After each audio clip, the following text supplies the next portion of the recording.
quick games, quicker than we're usually used to. We have Heritage High School versus Nerve Esports. Nerve, the last time I saw them, just lost a comeback win to Remembrance, while on the side of HHS, they played Genesis well, but they just couldn't pull it out. Genesis just seemed to be better. But Thousand Eyes, first of all, how are you doing? I was very, very rude in introducing you. How are you, my friend? You need to work on your hosting skills, I'm dude. sorry, man. I'm off my game, I guess. I don't know, but I'm doing all right, man. I'm excited to get into these games. It should be some closer matches hopefully than we've gotten earlier. oh yeah, definitely close. There's Nerve Esports, one of the I won't say they're one of the top teams just yet, but they definitely have shown some good performances. While Heritage High School, a young group, are still hanging in there with the top teams, still showing that they can play with these guys, but now they're looking to go up against Nerve. Nerve trying to show that they can still compete, trying to play for the top of the table here. Do you expect anything of these two teams coming into this match? Um, as far as like a competitive game, or as far as going forward, As far as because a competitive game, do you think it's going to be I think close? it's going to be a Or competitive game. Yeah, I think both these teams, they obviously Nerve showed that they can go up against Remembrance and hold on to a game for a while, but Heritage High School being a young team, there's a lot to learn there, and they can adapt as the season goes on. So I think that's definitely something to take into account there. yeah, for the side of Nervy Sports, I want to focus on this bomb lane. Jospins and Neo Pikachu, one of the bot lanes in Diamond Plus that I've highlighted because they've shown that they're one of the better bot lane duos in the league. They make a lot of plays. Jospins, I've seen him on Isaiah, very very good. And then Neo Pikachu always there to back him up in the 2v2s. I believe this might have been I think this was still the same game with against Remembrance, where they turned around a 2v4 dive just based on synergy alone, knowing when to stop knockups, and then allowing their team to catch up to them. I think it's going to be up to DJ Holiday and No to basically at least go even and not give Jospin's Neo Pikachu the footing to carry this game. Yeah, Jospins, especially has always looked super solid. Even in losing games, Jospins usually looks pretty straightforward, good. Neo Pikachu always there to help out and keep him alive and just pump as much as he can into Jospins. So they're definitely gonna have their work cut out for them in that bottom lane. And then for the side of Heritage High School, if we're highlighting players, I'm looking at Mariello. He's shown to be a very competent jungler, being able to go. I believe in the Nerve Esports game, he was able to keep track with Nerve jungler and just match him tit for tat in the jungle and get his lanes ahead. And I'm gonna be looking at him to facilitate these lanes. If he can't get his bottom lane ahead, then try and get his mid laner Jast, or even get good old Gelatin a lead to try and facilitate a sort of gold lead that they can push to maybe a victory. Yeah, and jungling can really in this meta can start to really snowball a lot of things, especially in that bottom lane. Because we look at the bottom lane meta right now, it's all hyper carries. So good jungling is really appreciated right now, because if you can get that bottom lane snowballing, it becomes very hard to stop that, because the damage output coming out from that AD carry is way too much for your tanks to handle in the mid portions of the game. So I haven't seen Giver in on Nerve yet. I did watch some of Nerve play before, but he was not there, so I don't know how exactly he's going to hold up against Mariello. So that's going to be a matchup to really keep an eye out for, definitely. And we're still on the tank meta, so I expect to see a lot of Sejuani, a lot of Cho'Gath, Maokai still out there. What do you think that you might see champion-wise in some of these other lanes coming out? Like we said, it is a bottom-centered meta, so still more Tristana, yeah, and I've actually been seeing a lot more Caitlyn after the buffs they gave her to her headshot damage from her traps. Yeah, they basically reverted a lot of the nerfs that were put onto Caitlyn, making her pretty much right back into close to where she was before. Her trap line isn't able to stay as consistent as it did before her original nerfs. So that is kind of you kind of have to change how you set up around her. If she sets all her traps up in one spot, you can roam to another part of the map, roll over to the top or the bottom lane if it's a mid lane, and push that lane instead, or just wait out the traps themselves. So Caitlyn definitely still has her early game bully potential and her late game scaling. But her zone potential has definitely dropped off a bit from these last nerfs. I think Tristana is definitely going to be a top tier pick. Twitch is another pick that has been seeing a lot of prevalence because it's just so easy to snowball him and take him into other lanes, invade the jungle with him, and use that stealth to really get an advantage on the opponents. Yeah, Twitch definitely a big pick, and more so I'd want to see him than Caitlyn just because I recognize that in the patch notes they basically traded, they reverted the damage like you said on Headshot, but then they traded, it was like, we're gonna shorten the duration of traps for more damage. And I actually like that change, but I still think Twitch is more has better opportunity cost than the Caitlyn. Do you think we'll see Ezreal jungle at all tonight while we're casting, at least, as we are hopping into picking bans? I would like to see it because I think it's really an interesting pick. It's super hyper focused on snowballing early game because of Ezreal's. He clears very quickly and for the most part fairly safely because he can keep his passive stacks up as he shifts over walls to other jungle camps. But at the same time, it is very risky because if you don't pop off immediately, you become much less effective as the game goes on, especially considering the massive tank meta that we have. Ezreal is not a huge tank buster. Yeah.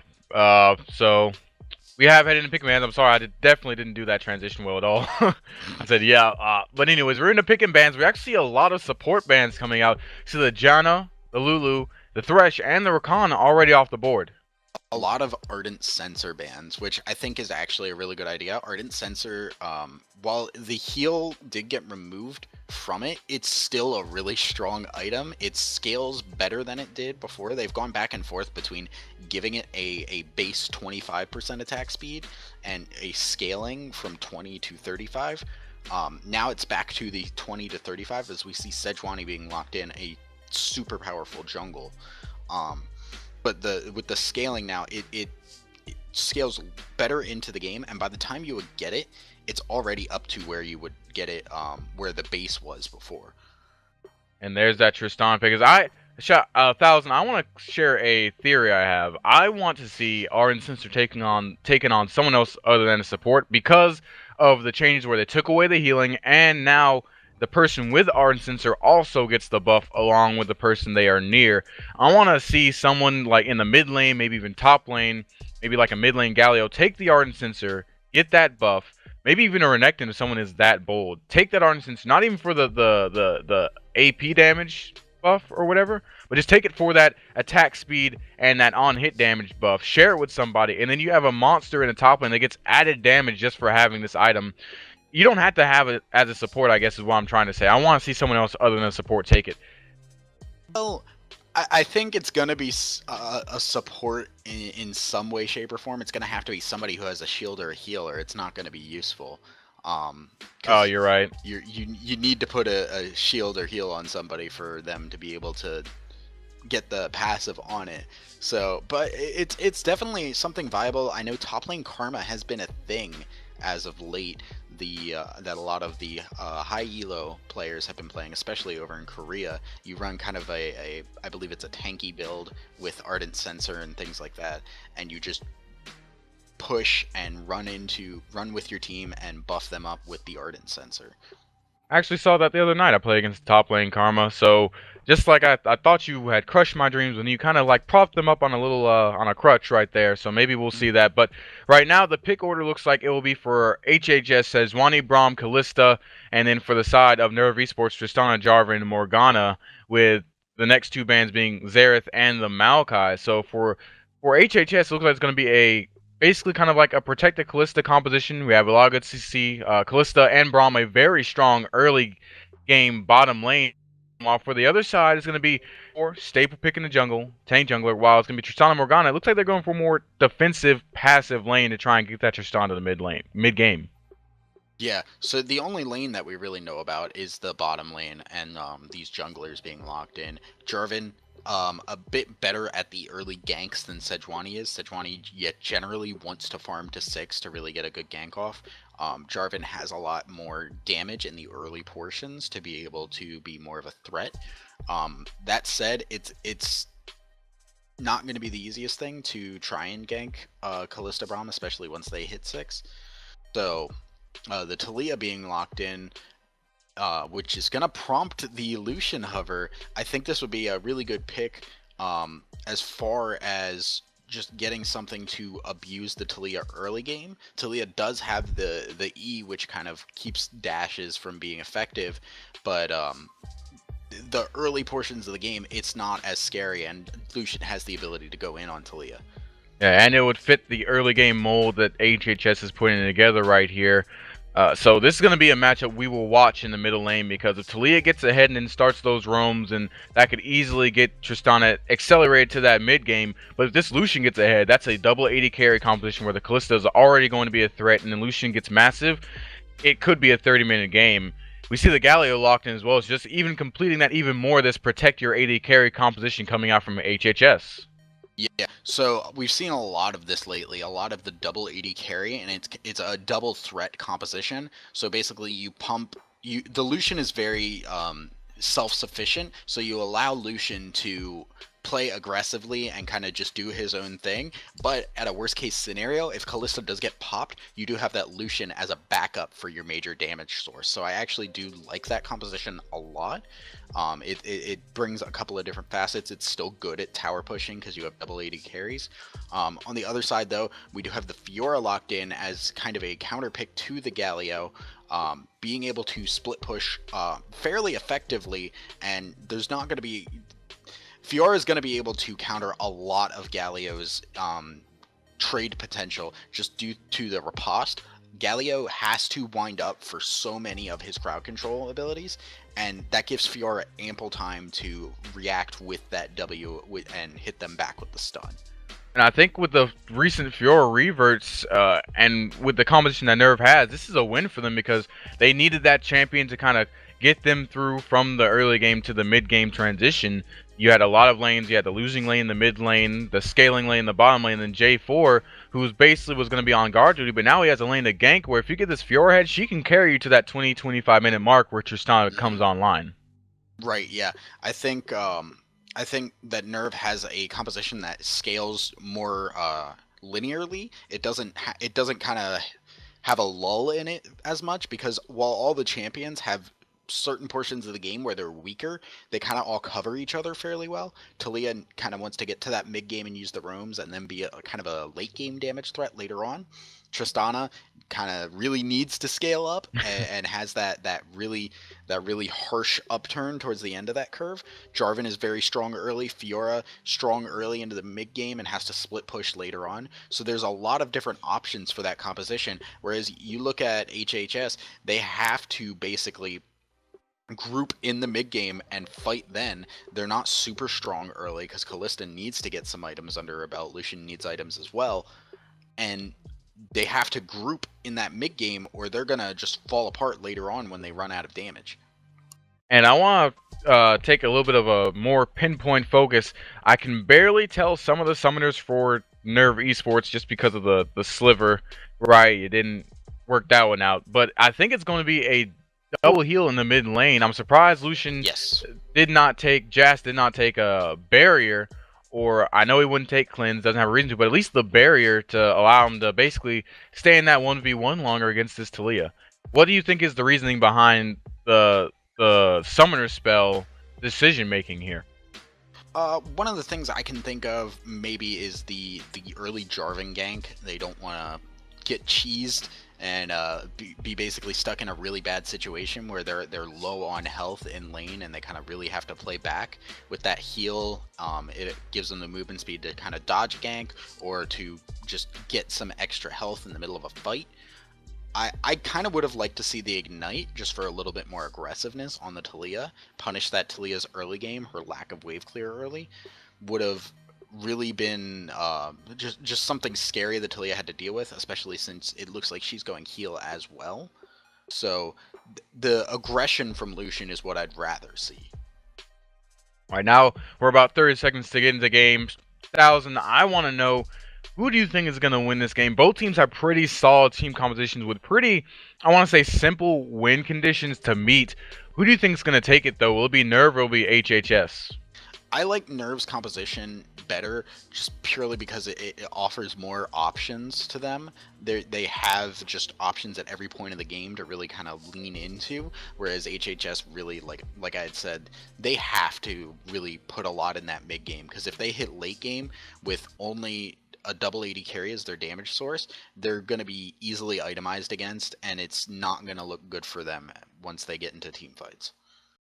I'm going to go oppositely. I'm going to say Heritage High School, but this is only because I have faith that Mariella will be able to snowball this mid lane, and then Lucian will basically meet that that snowball condition, and then the Callista in the bottom lane will be able to dominate the bottom lane, because at that point, Nerve's jungler will have to, or Jaber's, he'll basically address the mid lane more than he will be able to address the side lanes, and therefore that'll just give the Callista and the Braum room to just take over a lane and put Tristana so far behind. She doesn't have any impact, not just till the 20-25, but till the 30-35 minute mark. But that's a lot of assumption.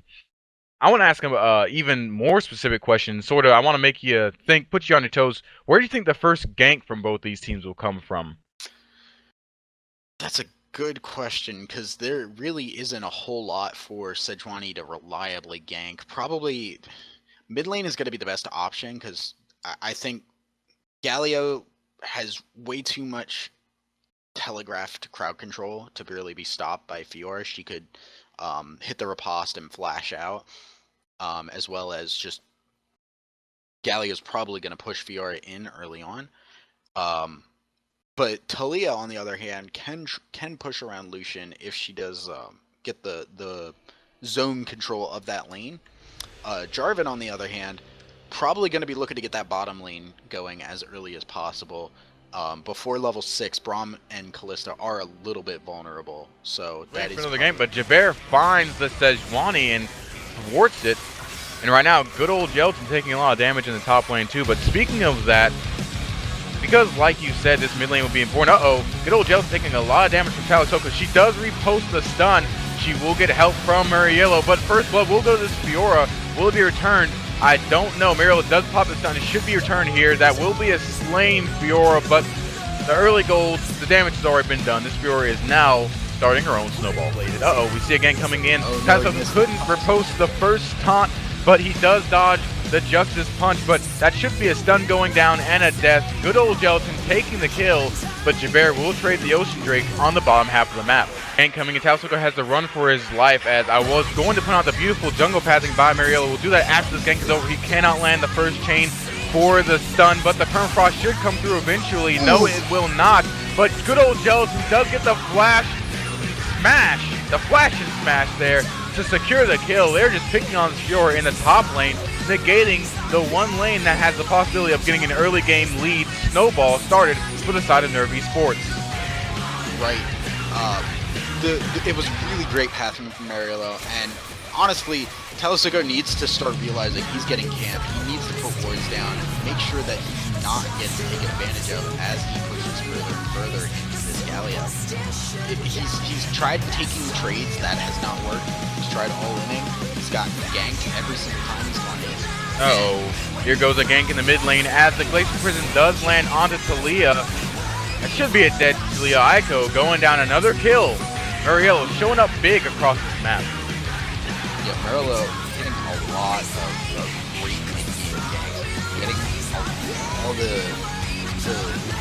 good path down and more fighting. And Jospin hopped in with the rocket jump explosive charge, but decided to run away. He decided that trade wasn't worth it, and he will escape. But now he has no rocket jump. And as soon as they clear this minion wave, the bottom lane for Heritage Hospital could try and make a move. As we go to the mid lane, Jaber is just trying to protect this wave, trying to hold it, but now he might go down Lucian. He will just getting the kill. Jaber going too deep, just investing way too much into saving that minion wave. And we do see the exhaust coming down on the Aiko. They want this kill. Jaber will go in with a flag and drag, but that will be a dead Talia as well, and a dead Jarvan, the jungler and the mid laner for Nervy Sports going down. And now Neo Pikachu is on the run. All she has is the dark binding. She's only dark binding one person. That will be a killing spree for this Lucian. His snowball is almost completed as he is 3-0-2 in this lane, already up CS, and now they can look for this mid lane tower. On this Rift Herald, he will try and talk about but it is a 2v1, friends. You do not want this fight. The Permafrost will come through. It lands the stun. Another taunt. Just CC after CC after CC. He will flash out. The red buff is ticking. The Glacial Prism does misfire and miss. He will get out with his life, but now Jabbar is here to try and respond. I don't think they can try and take this Rift Herald away, but they want to try and fight. Talia and the Jarvan are here. He wants to go in. The smite is early from somebody. A shutdown on Mariella, and now will be a Rift Herald for the side of Nervy Sports. But now Jazz doing work. He gets one kill. Can he find a second? He's on a rampage. He will not chase Talia down as he realizes things are going hectic in the bottom lane. DJ Holiday is hit by the Soul Shackle. The rocket jump into the buster shot does get him. Jocelyn has slain DJ Holiday, and now the support looks to go next as Neo Pikachu does hit the binding and the pool. A double kill for Jocelyn.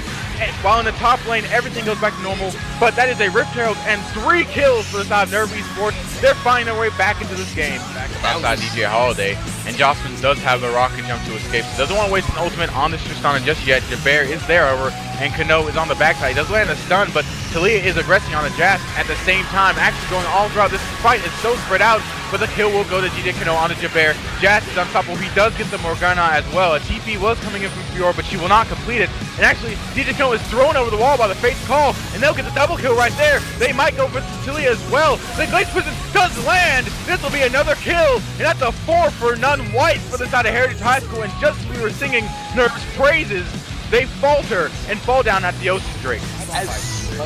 Ooh, and we see speaking of team fights, the Glacial Prism does miss, but it doesn't matter. DJ Holiday has enough damage to take care of Neo Pikachu. Jocelyn will go down next. The flash from Bomb to escape. He will escape with a sliver of health and a 3-for-0 wipe in the top lane. As they're going to take that top lane turret and more. And now Talisoka taking so much damage in this bottom lane. Good old Jelson, will you try and chase? She does still have the grand challenge for the healing factor. He is popping by. Talisoka trying to run, trying to find an advantage, but the taunt will land. The Justice Punch is reposted, however, and now damage coming through. The grand challenge is popped. Good old Jelson is playing this very well until that point, where he flashed over and gave Talisoka the room to hit the last grand challenge procs, and Talisoka will win this team, this 1v1. As I'm sorry I got a little bit tongue-tied, but you all get the point. Talisoka taking that 1v1 fight. Oh, Talisoka, I don't know if you want to get that. Talisoka has been cut out. Jazz is laying so much damage, but the Jarvan flag and drag will come through. Jabbar will sacrifice his life to save Fiora. Fiora will run away. Now the Morgana binding does come through. I believe it did hit Jazz. It did, saving the Fiora's life, but at the cost of their jungler when so many important neutral objectives, i.e. Baron, is coming up. It's a terrible blow to lose your jungler. Yeah, Talisoka really baited his team in on that one. Got greedy, wanted to get that ward down, but because he dashed over, he was now stuck, just fully collapsed on him. And now Nerve has looked for a fight. The Glacial Prism will miss Xmithy again, but the double taunt comes through for the Galio. The jump is buffered and interrupted. That's a double kill going over to the Callista. And they're looking for more. Talisoka trying to run away, but I don't think this girl is going to escape this grand challenge. The triple kill for Callista, and Galio wants more, but he'll just run away as Aiko trying to lay out more damage, trying to distract the team. But he can't stop this Baron. Rin stack and a smite should secure this for the side of Heritage High School. What a fight! And there's a 3-for-0 and Baron. Jabbar is back over. Jazz will go over the wall, trying to distract again. He lays out so much damage on the Aiko. Aiko with the exhaust down, but they can't do it because they don't have the damage yet. They're going to go back to it. Can Jabbar find a way? And he's not tanking enough yet. Aiko is still there. The Weaver's Wall has been laid down to try and separate the team, but the smite will come through. Callista gets the Rin stack, and Jabbar will die for this. I believe Talia went down as well. So technically it's delayed ace and Baron for the side of Heritage High School. Baron, the Glacial will miss, but all this damage coming out from Jazz is amazing. DJ Holiday will get the kill, however. He will go godlike, sitting at 7-1-6. This Lucian sitting at 7-0-12. The Glacial Prism was thrown out, trying to find one more, trying to possibly catch Jocelyn's out, but no dice, as Jazz and Galio, good old Jelson, will go for this split push right here. And now Talisoka trying to find damage on the Jazz, but Jazz already took him down to a quarter health. He just showed up. And so this will be 3 turrets, and the gold lead will balloon to 13,000. And now Jocelyn is being taken down. He should go down next. That will be one more auto attack to catch her after the rocket jump. Legendary for the Callista, and this could be the in-game push as turrets are going down. Jazz is working on his top lane turret. He will have to retreat, however, but this should be a mid lane inhibitor at the least for the side of Heritage High School. Yeah, this is extremely hard, as it looks like they're going to go in for that final push. They're going for the final push indeed, as Jaber will be the first to rest on the double taunt will land again. Callista just firing Rin stacks, and red turret destroyed. Jazz is legendary as they get 2 kills already, and the next is going down, down, down, almost gone, gone. That will be GG for the side of Heritage High School, pulling out the win.